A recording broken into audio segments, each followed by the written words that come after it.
Friends, shine tutorial के इस video में मैं आशीष आपका स्वागत करता हूं। ध्यान रखिएगा, आज हम रीजनिंग सब्जेक्ट के अंतर्गत एक विशेष टॉपिक की बात करने वाले हैं, जिस टॉपिक का नाम है न्याय वाक्य या सिलोजिज्म।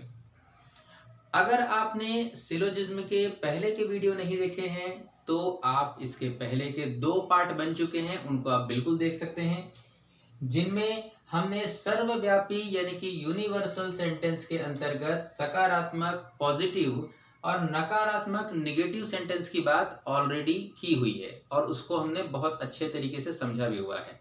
ठीक है, तो अगर आपने ये 2 वीडियोस नहीं देखे होंगे तो बिल्कुल आप इनको देख लीजिए और उसके बाद हम बात कर सकते हैं अंशव्यापी यानी कि पार्शियल सेंटेंस, जिसमें कि नकारात्मक होता है एक, नेगेटिव और एक पॉजिटिव हो जाता है, जिसको हम कहते हैं क्या, सकारात्मक सेंटेंस। ठीक है, तो यहाँ पर इस चीज का विशेष ध्यान रखिएगा कि आपको पहले ये दोनों वीडियोस भी देख लेने हैं अच्छे तरीके से समझने के लिए, और चारों चीजों को सीखने के लिए ये बहुत जरूरी है।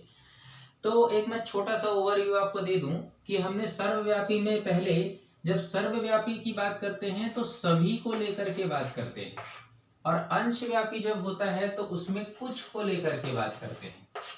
ठीक है, ये एक ऐसा टॉपिक है जिसमें बहुत सारे स्टूडेंट्स को कंफ्यूजन होता है अक्सर, इसीलिए हमने ये टॉपिक को डिटेल में पढ़ने के लिए ये वीडियो बनाए हुए हैं, और इसके पहले के 2 वीडियोस भी आप देख सकते हैं। ठीक है, अब अगर सभी की बात करें तो पॉजिटिव में क्या होता है, पॉजिटिव में होता है कि जैसे हमने पिछला एक एग्जांपल लिया था उसी को लेते हैं, सभी पेन पेंसिल हैं। हमने एक एग्जांपल लिया हुआ था, सभी पेन पेंसिल हैं, ये है पॉजिटिव सेंटेंस। और अगर हम इसी में निगेटिव की बात करें तो हमने एक एग्जांपल लिया हुआ था कि सभी पेन पेंसिल नहीं है, सभी पेन पेंसिल नहीं है, तो ये हमने एक निगेटिव सेंटेंस लिया हुआ था, जिसके 2 वीडियोस बने हुए हैं, आप बिल्कुल उनको देख सकते हैं और अच्छे तरीके से इसको समझ भी सकते हैं। आज हम बात करने वाले हैं अंशव्यापी, जिसमें कुछ को लेकर के बात कही जाती है। याद रखिएगा, सर्वव्यापी यानी कि यूनिवर्सल में सभी को लेकर के बात कही जाती है, और अंशव्यापी में किसको लेकर के बात कही जाती है, कुछ को लेकर के बात कही जाती है। अब चलिए आते हैं एग्जाम्पल की ओर कि हम क्या पढ़ेंगे।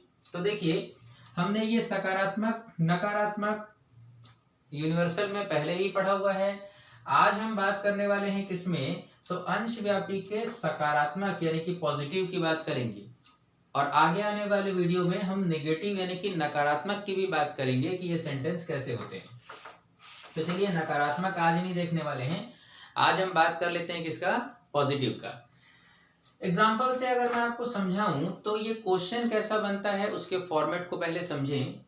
तो देखिए, यहाँ पर अगर मैं एक कथन की बात करूं, एक कथन मतलब हमने एक स्टेटमेंट दे दिया, स्टेटमेंट के अनुसार हमने बात किया, तो यहाँ पर मान लीजिए कि एग्जाम में एक स्टेटमेंट दिया गया है जहां पर लिखा गया है कि कुछ पेन, वही एग्जाम्पल ले रहे हैं जो पहले हमने देखा था, पेन और पेंसिल वाला, ताकि एक जैसा रहे तो आपको समझने में आसानी हो। तो हमने यहाँ पर एक लिखा है, मान लीजिए ऐसा किसी एग्जाम में आपको या कहीं पर लिखा हुआ दिख गया कि कुछ पेन पेंसिल हैं।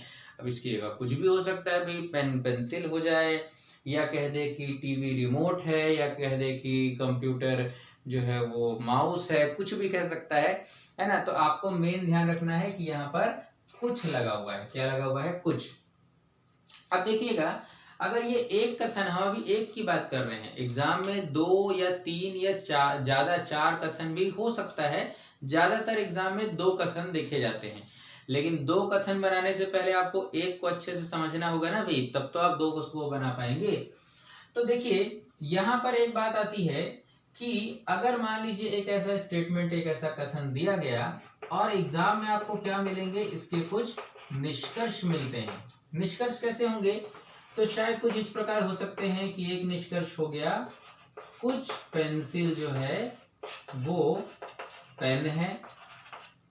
ये हो सकता है कि सभी पेन पेंसिल हैं, या हो सकता है सभी पेंसिल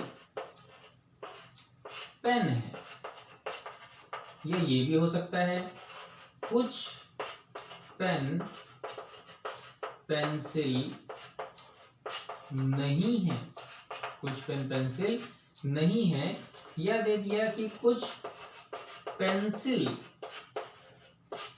पेन नहीं है, कुछ पेंसिल पेन नहीं है ना। तो ऐसे करके बहुत सारे एग्जांपल्स हो सकते हैं, बहुत सारे निष्कर्ष हो सकते हैं। अब इसको बनाने का तरीका सीख लेते हैं। देखिए, हमारी कोशिश यही रहती है कि हम आपको चीजों को सरल से सरल तरीके से और अच्छे तरीके से समझा पाएं, ताकि आप उसको अच्छे से क्लियर कर पाएं और एग्जाम में आपको उसको बनाने में कोई ज्यादा दिक्कत ना हो। तो ध्यान से इस चीज को अगर आप सुनते हैं तो देखिएगा कि इसके अंदर क्या हो रहा है, और बहुत ही इजीली तरीके से अपन इसको सॉल्व करने की कोशिश करेंगे।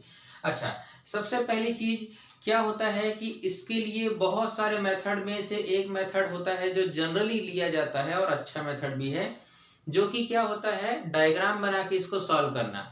लेकिन अगर आपने मेरे पिछले वीडियोस देखे हैं तो मैंने उसमें क्लियरली कहा है कि डायग्राम आप मदद के लिए ले सकते हैं, लेकिन अगर आप डायग्राम को ही सही मान करके आंसर दे रहे हैं तो कुछ वाले में ये बिल्कुल भी सही नहीं होगा, क्योंकि आपको चित्र पूरी तरीके से सही आंसर नहीं दे सकता। मैं ये नहीं कहता कि चित्र सही आंसर नहीं देगा, चित्र सही आंसर देगा, लेकिन अगर आप चित्र को ही सही मान करके आंसर देंगे तो आपका आंसर वहां पे गलत होने की संभावना बिल्कुल बढ़ जाती है।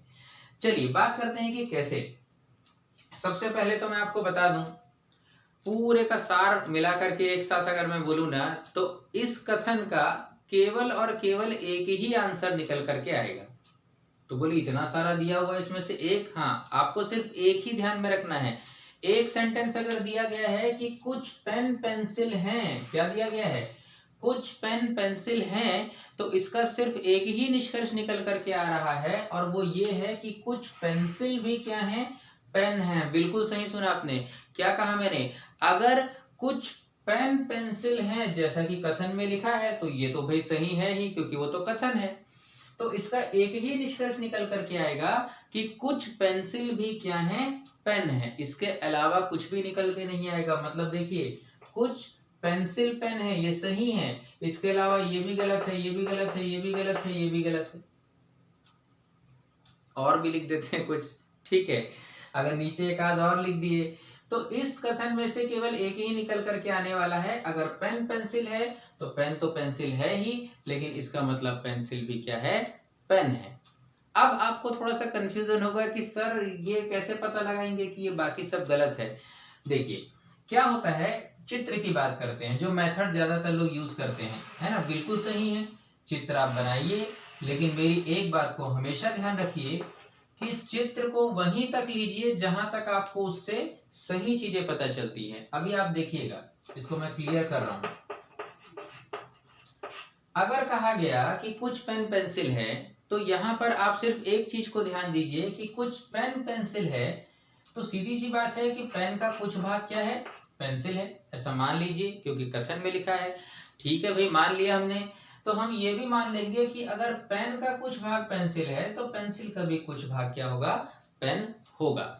ठीक है, ये हम मान लेते हैं। लेकिन तो ये तो हमने निकाल लिया, पेन पेंसिल है तो पेंसिल का भी कुछ भाग क्या है, पेन है। लेकिन चित्र आपको एक चीज और बता रहा है, वो ये बता रहा है कि पेन का इतना भाग पेंसिल नहीं है। ठीक है, पेन का कुछ भाग पेंसिल नहीं है, तो आप तो इसको सही कर देंगे और आप बोलेंगे सर ये तो पेंसिल का कुछ भाग पेन नहीं है, ये भी सही हो रहा है। लेकिन ऐसा बिल्कुल भी नहीं है। यही चीज तो सीखने वाली है ना। क्या सीखने वाला है, देखिए ऐसे स्टेटमेंट इसीलिए दिए जाते हैं ताकि यहाँ पर हम ये निष्कर्ष निकाल सके कि हम कथन को कितना सही मान करके सॉल्व कर रहे हैं। अपने मन से नहीं सोचना है। अब आप बोलेंगे सर अपने मन से कैसे, कुछ पेन पेंसिल है बोला, इसका ये तो मतलब ही हो गया ना कि कुछ नहीं है। ठीक है, चलिए ठीक है, लोगों के मन का ये बहुत बड़ा कंफ्यूजन है, जिसको चलिए मैं भी क्लियर कर देता हूं। इस एग्जाम्पल को मैं छोड़ करके एक छोटी सी मैं बात कर रहा हूं, याद रखिएगा। अगर मान लीजिए अब एक क्लासरूम है, क्या है भाई, क्लासरूम है ना। अगर एक क्लासरूम है, ध्यान से सुनिएगा, और अगर उस क्लासरूम के अंदर क्या है, उस क्लासरूम के अंदर मान लीजिए बच्चे बैठे हुए हैं बहुत सारे, स्टूडेंट्स बैठे हुए हैं।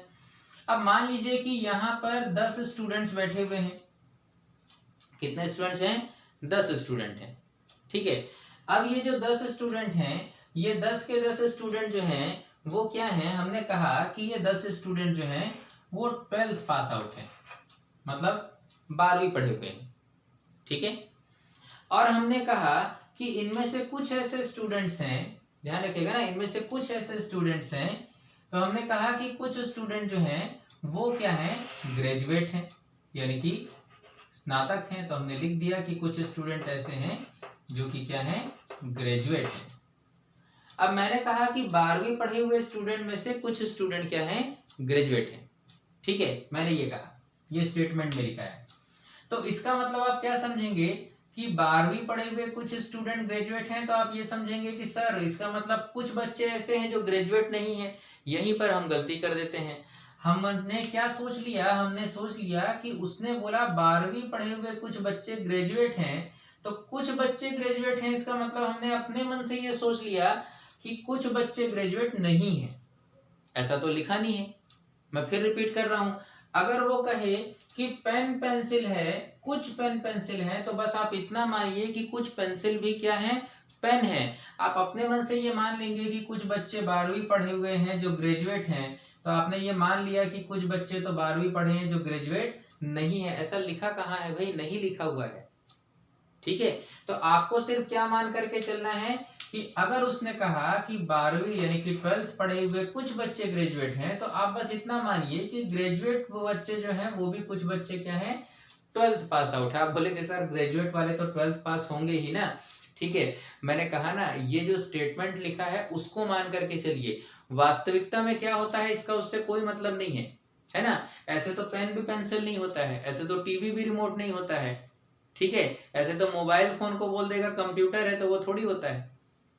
ठीक है, या कुछ भी बोल दिया, वो बोलेगा कि तकिया जो है वो बोर्ड है, बोर्ड डस्टर है, कुछ भी बोल सकता है। तो यहाँ पर हम ये देखते हैं कि अगर कथन दो हो जाते हैं, है ना, कथन क्या हो जाते हैं? एक की जगह दो। मान लीजिए कि इसमें दे दिया कि कुछ पेंसिल, कुछ भी दे दिया, कुछ पेंसिल फोन है।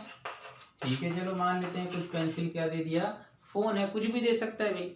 तो अगर उसने कहा कि कुछ पेंसिल फोन है, तो देखिए यही पुराना वाला ही लॉजिक लगा है, लेकिन अब दो चीजें मिल गई है तो कुछ ना कुछ एक्स्ट्रा चीजें तो आ सकती हैं इसमें। तो सबसे पहले तो पुराना लॉजिक याद रखिए, मैंने आपको क्या बताया था। तो मैंने आपको बोला था कि यदि पेन पेंसिल है, कुछ पेन पेंसिल है, तो कुछ पेंसिल भी क्या होगा? पेन होगा। इसी प्रकार अगर कुछ पेंसिल फोन है कह रहा है, तो कुछ फोन भी क्या होगा? पेंसिल होगा, है ना। ये तो आप स्पष्ट रूप से निकाल सकते हैं, कोई दिक्कत वाली चीज नहीं है। अगर ये आपको कुछ चीजें मिलती हैं निष्कर्ष के रूप में, जैसे कि आप देखिए यहाँ पर सिंपल सा लॉजिक है भाई, एक बार समझ गए उसी लॉजिक को लेना है। क्या बोले? कुछ पेन पेंसिल है, ये तो अगर दिया तो इसको सही परिचय देना है, क्योंकि भाई देखो कथन जो दिया रहता है वो तो निष्कर्ष है ही। क्योंकि अगर निष्कर्ष में बोला कुछ पेन पेंसिल है, तो पहले लिख के दिया है ना पेन पेंसिल है, तो उसको तो आप सही कर ही देंगे। अब मान लीजिए एक्स्ट्रा क्या निकल सकता है? तो कुछ पेन पेंसिल है, तो यहां हम लिख देंगे कि कुछ पेंसिल क्या है? पेन है, जो हमने पढ़ा हुआ है। और दूसरा क्या बोला है? कुछ पेंसिल फोन है, तो कुछ पेंसिल फोन है तो हम क्या कह देंगे यहाँ पर कि कुछ फोन भी क्या होंगे? कुछ फोन भी क्या हो जाएंगे यहाँ पर? पेंसिल हैं। बिल्कुल, है ना, यही तो लेकर के चलना है। अगर कुछ पेन पेंसिल है तो कुछ पेंसिल भी पेन है, और अगर कुछ पेंसिल फोन है तो कुछ फोन भी क्या होंगे? पेंसिल होंगे। ठीक है, चित्र के रूप में बोले सर इसका भी चित्र बना दीजिए, ठीक है भाई देखिए, लेकिन फिर मैं वही कहूंगा कुछ वाला चित्र पूरी तरीके से सही नहीं बताएगा। तो अगर मैं कुछ बनाना चाहूं तो कुछ इस प्रकार का चित्र हम यहाँ पर बना सकते हैं। तो देखिए यहाँ पर क्या बता रहा है? कुछ पेन पेंसिल है तो कुछ पेंसिल भी पेन है, कुछ पेंसिल फोन है तो कुछ फोन भी क्या है? पेंसिल है। लेकिन ये चीज ध्यान रखिएगा कि जो नहीं बोला है उसको नहीं मानना है। मतलब पेन को पेंसिल कहा है कुछ को तो कुछ पेंसिल को पेन मानिए, लेकिन उसने ये नहीं कहा है कि कुछ पेन जो है वो पेंसिल नहीं है, ऐसा बिल्कुल यहाँ नहीं लिखा है, तो आप इस चीज को नहीं मान सकते। ठीक है, दूसरी चीज, तो ये चित्र आपको सिर्फ क्या सही बताएगा, कुछ पेन पेंसिल है, कुछ पेन पेंसिल है, कुछ पेंसिल फोन है तो कुछ फोन भी पेंसिल है। इसके अलावा इतना भाग जो नहीं है दिख रहा है उसको आपको नहीं मानना है। ठीक है, अब बोले सर कुछ और भी जोड़ देगा तो, जैसे अगर मान लीजिए बोलेगा सर अगर इसका और इसका रिलेशन जोड़ दिया, चलिए बात कर लेते हैं। तो ऐसा कह दिया कि कुछ पेन फोन है, तो आप बोलेंगे सर हाँ इसको तो हम गलत कर देंगे। देखिए यहाँ पे गलत और सही नहीं होता है, यहाँ पे बात होती है कि क्या स्पष्ट रूप से पता चल रहा है और क्या पता नहीं चल रहा है, क्या हम मान रहे हैं अपने अनुसार, है ना। जैसा अभी हम थोड़ी देर पहले नहीं बात कर रहे थे कि भाई अगर कुछ 12th वाले ग्रेजुएट हैं तो आप अपने आप मान लोगे कि कुछ ग्रेजुएट भी क्या हैं 12th वाले हैं, ये तो बात पता चल रही है। लेकिन आप ये मान लोगे कि कुछ 12th वाले ग्रेजुएट नहीं है, या आप अपने मन से मान लिया कि पेन पेंसिल नहीं है, तो ये बात गलत है। ठीक है, ये निष्कर्ष आप नहीं निकाल सकते। टोटली आपको ध्यान क्या रखना है, पेन को पेंसिल बताया है कुछ को, तो कुछ पेंसिल को भी क्या बताइए आप, पेन बताइए। और दूसरा, कुछ पेंसिल को फोन बताया है तो कुछ फोन को भी क्या बताइए, पेंसिल बताइए। अब बोले सर कुछ पेन फोन है क्या, तो चित्र तो ऐसा नहीं बता रहा है,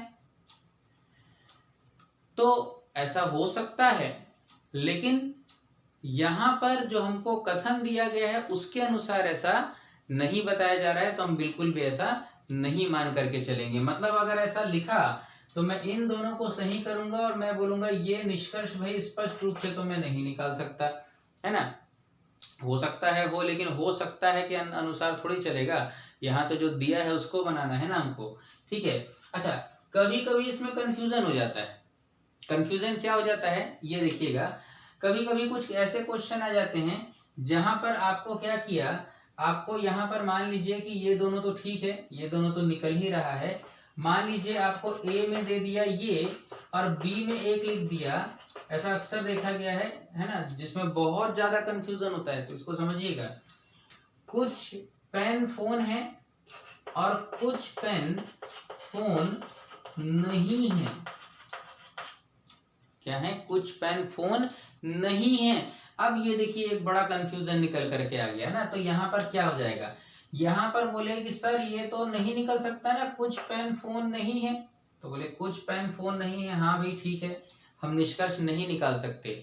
अब बोले सर कुछ पेन फोन नहीं है भी नहीं निकाल सकते और कुछ पेन फोन है ये भी नहीं निकाल सकते, बोले तो कुछ पेन फोन है, ध्यान से सुनिएगा, कुछ पेन फोन है ये निष्कर्ष, बोले सर ये दोनों तो जुड़ा नहीं है, नहीं निकाल पाएंगे, ठीक है मत निकालिए। कुछ पेन फोन नहीं है, सर फोन और पेन का रिलेशन, हाँ ये तो है, कुछ पेन फोन नहीं है, लेकिन देखिए ये आप मान रहे हैं, ऐसा मानना नहीं है, उसने फोन और पेन का तो संबंध ही नहीं बताया है। भाई पेन का संबंध पेंसिल से है, पेंसिल का संबंध किससे है, फोन से है, फोन और पेंसिल का संबंध बनाया ही नहीं है।